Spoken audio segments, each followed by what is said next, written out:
Sí. Pues bien, en este tercer bloque nos vamos a meter a una de las zonas más oscuras de la realidad mexicana. Ustedes sabrán, y si no lo saben, es bueno tener el dato, que según los conteos que se llevan diario en México sobre los muertos relacionados con el crimen organizado, el día de ayer superaron los 40. Superaron los 40. Uno puede ver en la prensa internacional cuando hay un atentado, todavía ahora en Bagdad, en Basora, etcétera, en Pakistán, 15, 16, 17 muertos. Nosotros estamos en esa misma liga, en la liga de sociedades, estados que están fallando muchísimo. En este caso tenemos ya más de 15,000 muertos en los últimos 3 años relacionados con esto del crimen organizado, pero en esta ocasión hay algo además muy... ya es crítico. El hecho, se nos dice muchas veces, hombre, qué lástima que haya tantos muertos, pero es un buen indicador. Se están matando entre ellos, se van a acabar, en algún día no va a quedar un solo narcotraficante porque ya están matando. Pero no son necesariamente acciones entre narcotraficantes. En este caso, en el caso de Tijuana en particular. Juárez. De Juárez, perdón, tiene razón, de Ciudad Juárez. El caso de Ciudad Juárez en particular es una fiesta de cumpleaños, en donde hay un grupo de adolescentes que está celebrando este acontecimiento y llegan en camionetas y automóviles un comando y simplemente abre fuego contra todos.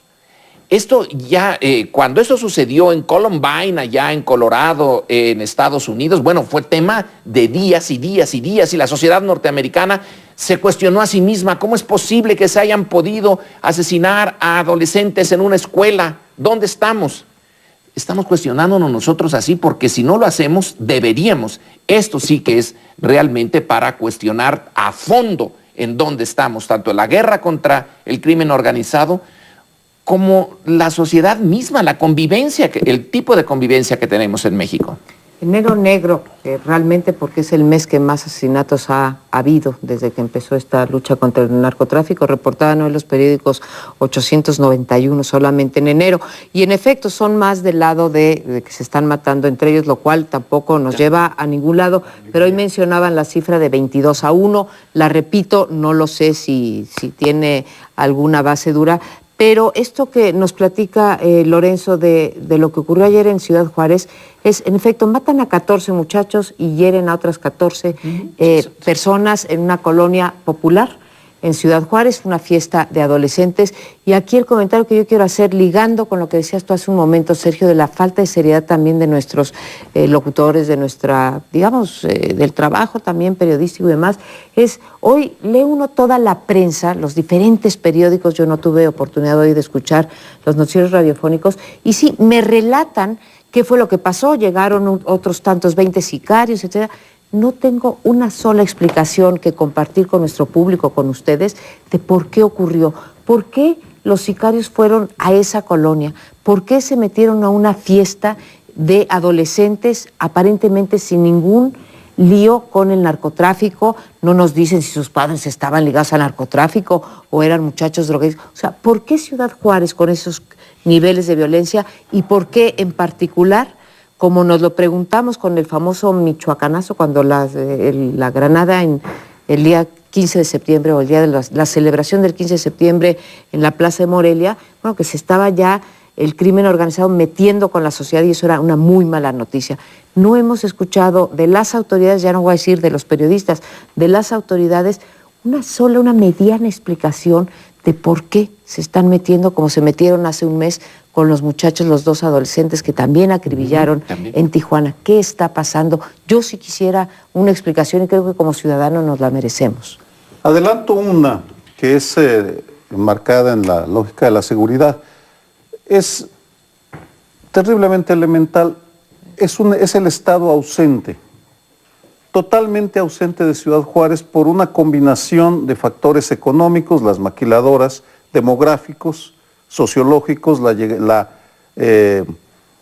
feminización del mercado de trabajo, lo cual desplaza a hombres que se quedan profundamente resentidos y desempleados, porque el empleo va a las mujeres en las maquiladoras, no a los hombres, y que se aprovechan de que Ciudad Juárez, por razones geopolíticas, es como la bodega y la puerta de salida para migrantes, drogas, armas, las redes de explotación de la prostitución y de niños, porque hay una explotación de niños, y la ausencia del Estado. Y tal vez la parte más inquietante es la decisión que tomó Felipe Calderón, de una manera muy oscura y sin haber explicado, de retirar al ejército y transferirle el mando a la Policía Federal. Lo comentamos aquí hace... En Ciudad Juárez. En Ciudad Juárez. Estoy hablando de Ciudad Juárez. Mandarlo a la periferia, sí. Porque Ciudad Juárez es el caso más dramático. De 200 muertos en el 2007, se disparó 10 veces más en 2 años. 2 años. Lo cual significa que es una estrategia fallida, que no funcionó la estrategia seguida por el gobierno de Felipe Calderón, y en consecuencia, aquí sí, tenemos las cifras, es la ciudad más peligrosa del mundo en este momento. Ninguna la supera a Ciudad Juárez. Es aterrador lo que está sucediendo ahí, y el presidente que lanzó esa guerra al narco decide hacer un cambio fundamental en quién coordina la lucha contra la delincuencia, la inseguridad, quitando al ejército, poniendo a la Policía Federal, sin aprovechar el acto para hacer una valoración bien hecha de qué falló, cuáles fueron los resultados. Y en ese sentido, además, los juarenses, y aquí cito un artículo de José de Córdoba que publicó en el Wall Street Journal, que los juarenses le reprochan que no ha ido a Ciudad Juárez. En los últimos 3 años ha ido 2 veces, ha estado 2 horas en cada ocasión para inaugurar maquiladoras, no para discutir el tema de la seguridad. Sí. Por tanto, un Estado ausente, un comandante en jefe ausente y la anarquía y la violencia como método para resolver diferencias, aún las más nimias. Yo tengo la impresión de que más que el Estado ausente, lo que tenemos confirmado en Juárez es un gobierno ausente, un gobierno fallido a nivel municipal, a nivel estatal y a nivel federal. Pero son 3 niveles de gobierno, o órdenes de gobiernos, como quieren decir algunos, ¿no? No el Estado, porque el Estado es mucho más que eso. El Estado es un conjunto de órganos, la Corte, el sistema judicial, etc.